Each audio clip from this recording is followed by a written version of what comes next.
helping you find your new way forward to the best years of your life. This is a New Way Forward podcast with your host, Paul Long. Don't tell anyone. I'm a realistic optimist. I say this because I have people who kind of give me a hard time about being optimistic about things. In fact, the other day somebody called me up and said, "Hey, Paul, did you do something big for National Optimist Day?" I said I didn't even know that it existed here in the U.S. But I kind of wanted to roll my eyes at him, and instead I said something kind of trite where it's like, I don't need to celebrate it because I do it every day. But that's true.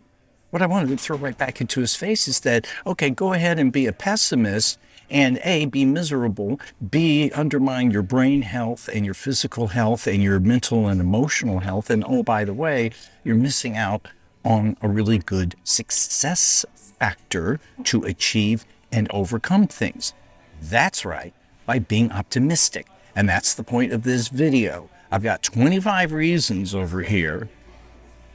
Each one of them by themselves makes optimism worthwhile. And, I got to thinking that if you could buy this in pill form, it'd be the number one RX seller in the world. And how much would you spend for it? I'm going to re-ask you that question when I go through the list and everything. So, when you're optimistic, I'm not necessarily talking about the la-di-da, the sun will come up tomorrow, there'll be flying unicorns, farting rainbows and butterflies. No.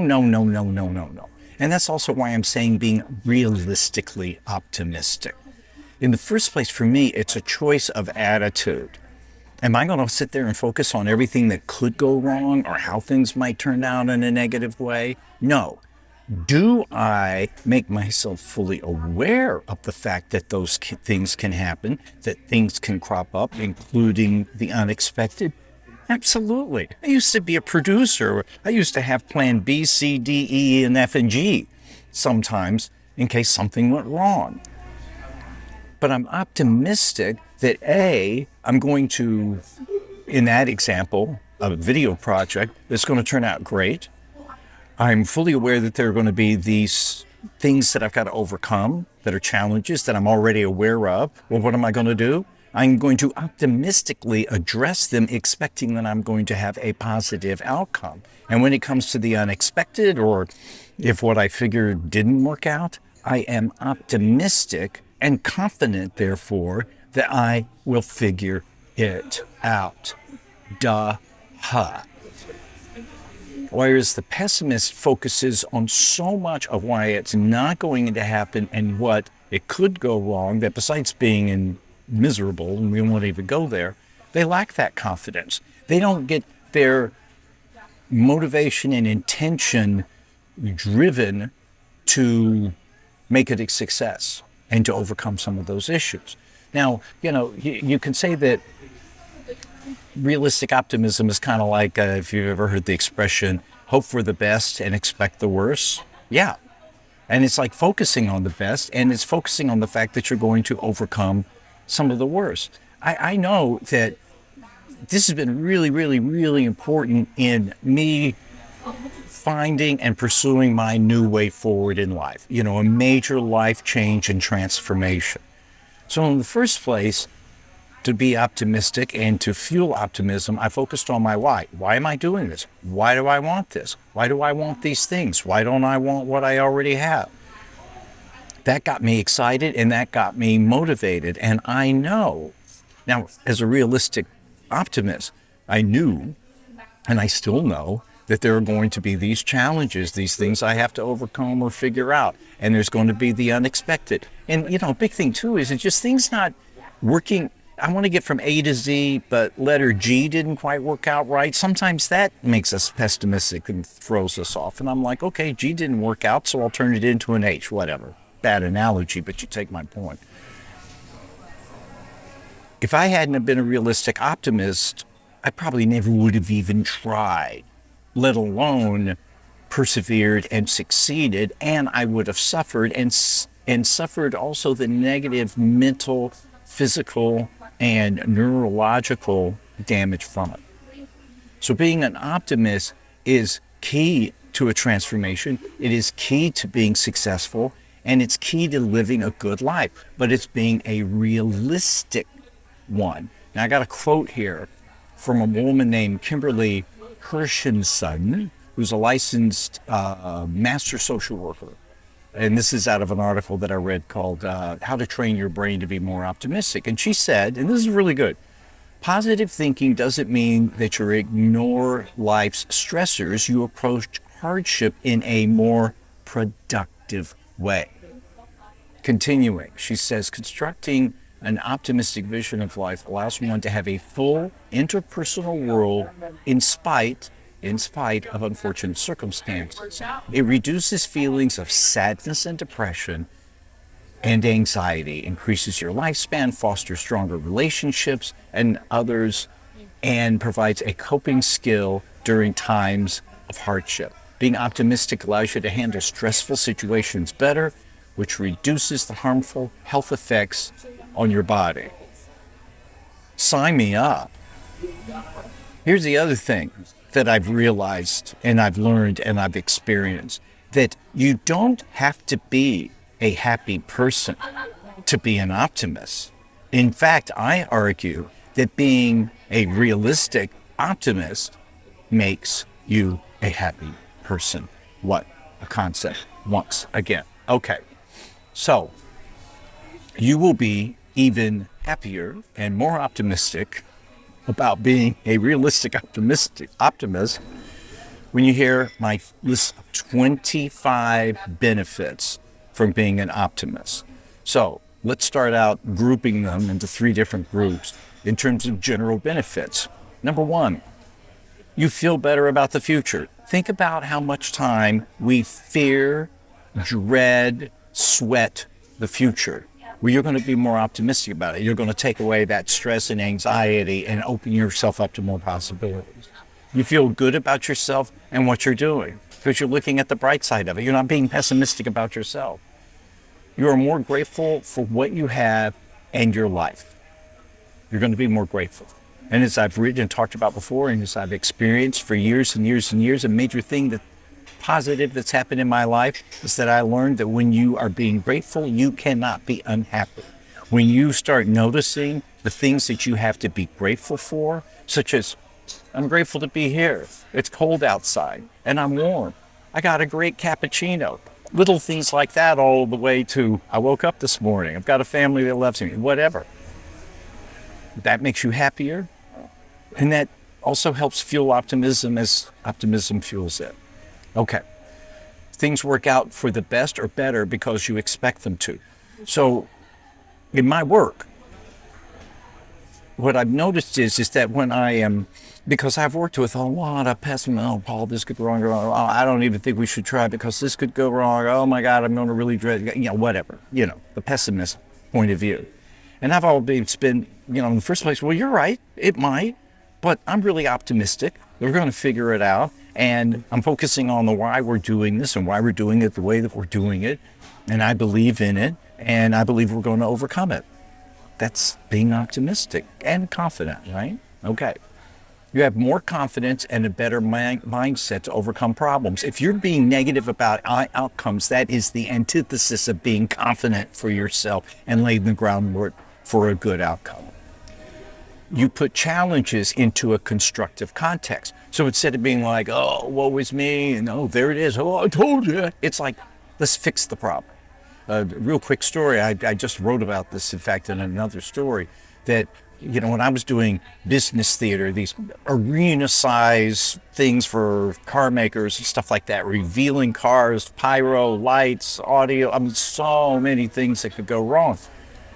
I was working with some of the best pros in the business, and there was an unwritten rule that when something went wrong, you could cuss about it for 10 seconds and then you'd fix it.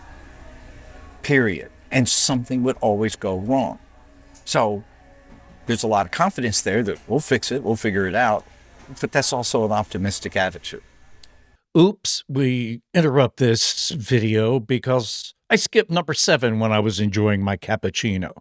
You discover unexpected opportunities, even from challenges. When you're optimistic, you're expecting the best. That's when your mind is open to new possibilities that your pessimism would most likely block you from. You see problems as things to learn from because you're putting things in their proper place. And of course, problems, challenges, failures, you know the score. You learn from them and you move forward. You're more resilient. I mean, it's so much we're hearing more and more and more about the importance of being resilient in life. And especially with just everything that's going on in the world and in business and employment and just life and everything else. And resilience is like having good balance on a ship and not getting seasick. Okay analogy.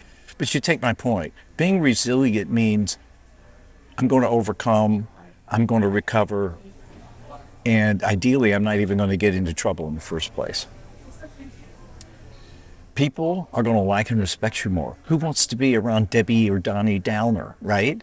They're going to like you more, and they're going to respect you more because you are an optimistic person. That's a very attractive element.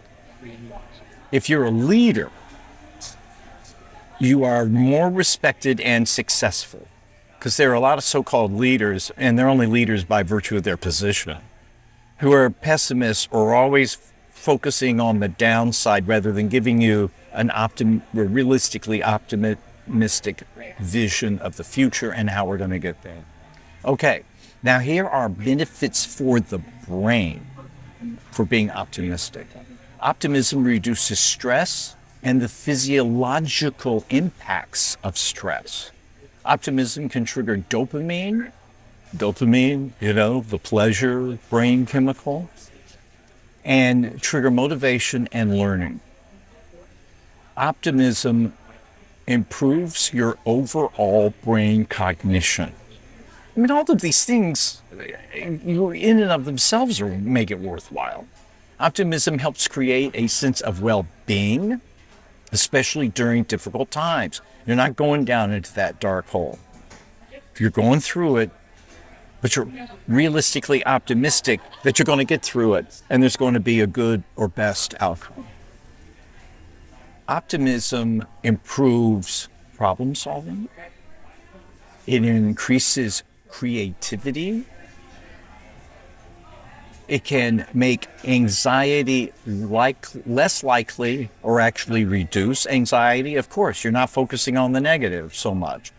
Optimism basically helps protect your mental health.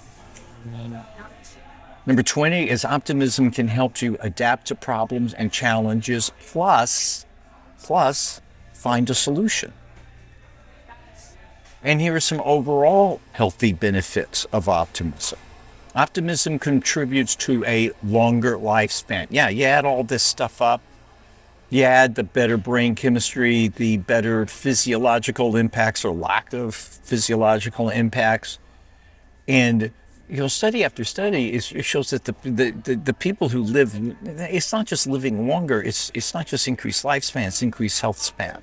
And over and over and over again, who are these people? These people who love who love their life. They are realistically optimistic about themselves and their life. It's an overall pervasive attitude. They typically are more likely to have purpose or something that they're doing that gives them purpose, a reason to get out in the morning. They've got community because people like them, on and on and on. It's very foundational. It's an important key to overall happiness and success.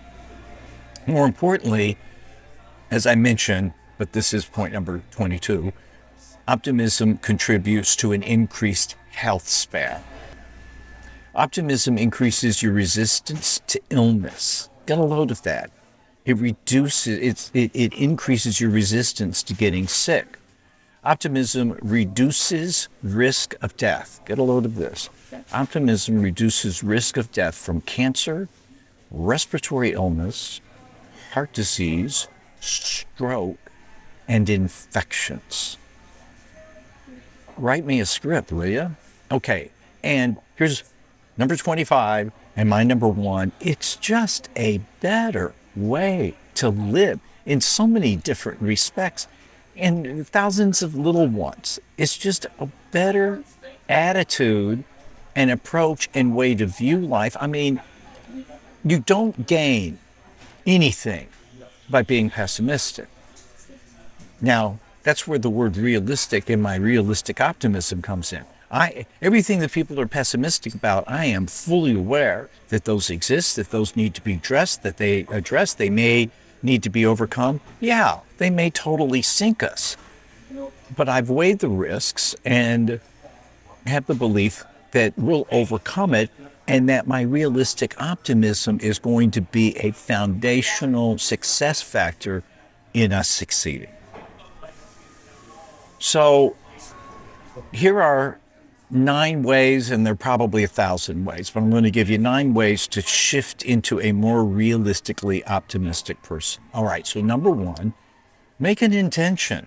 You know, the power of intention, and what you put out, you get back. If you make an intention to focus your attention on what goes through your mind, then you start becoming aware of things.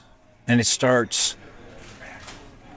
start putting the focus on, this is in number 1 of the 9, you know, that if I'm focusing on being optimistic, if I'm focusing on, okay, what am I feeling pessimistic about? Sorry, I hope that's not too loud. What am I being pessimistic about? How can I be realistically, truthfully, honestly, legitimately optimistic about it? So number 2 is to also have that self-awareness and be kind of noticing in your brain, when are you being pessimistic? And just like I said a moment ago, that's the kind of thing you want to turn around. Then when you catch one of them, like I said, that's number 3, acknowledge it, challenge it, embrace it, plan to overcome it optimistically.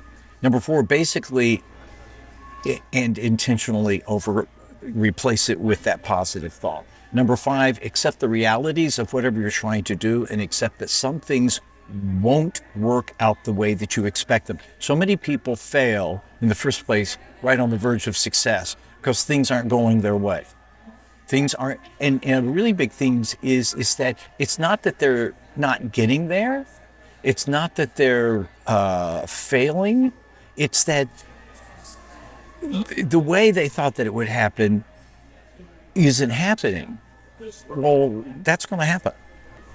Another thing is to be aware, this is number 6, of the people who you deal with that are pessimists. And that's contagious. And you've even heard this thing, you know, that we're the average of the people we hang out with. So you need to watch out for that and be careful and maybe, you know, put up some boundaries or borders or whatever you want to call it. Number 7, what I mentioned before, practice gratitude. You cannot be unhappy if you're being grateful. And if you make it a practice, you know, like just a moment ago, I was sitting here and it's a beautiful morning and the sun was kind of doing a thing with the tree. And I just took a moment. I was kind of like, thank you for that. Even those ridiculously absurd little things can make such a huge difference. Realize, number 8, that all the things in your life, there are a lot of things that you have no control over. Life happens. A meteorite crashes in and knocks me out. So there are 2 things that you can do. You can accept it and you can prepare for it. And sometimes preparing for it is preparing for the unexpected. You know something's going to happen that you didn't expect. Oh, there it is. But I'm optimistic that I'm going to deal with it. And then it's really good when you're going in this direction and you're trying to make any change to journal about it, and or I have a conversation with myself about it. I might close my office door, turn off my electronics, or I'll do it in the car to kind of talk through your pessimistic thoughts and talk through the benefits of being optimistic and how can you do it. So to put it all together, you know, one of the gauges of optimism and pessimism is, you know, is this glass half full or half empty? Well, mine runneth over. Okay, there I am being tried again. But I mean, it really is. It's made such a tremendous difference in the world. And anytime anybody gives me a hard time and an eye roll about being optimistic, I want to just say, you're totally missing it. You're missing the point that I'm a realistic optimist, and you're missing the huge benefits that you can get from being a realistic optimist. Try these things, embrace these things. That list is in my Substack article on Substack. And, I'm just very realistically optimistic that if you start applying these things, it'll make your life and success better. Hey, if you found this useful, I have so much more on my YouTube channel. Here are a couple of suggestions that I have, and probably the best suggestion that I have is to make it easy and subscribe.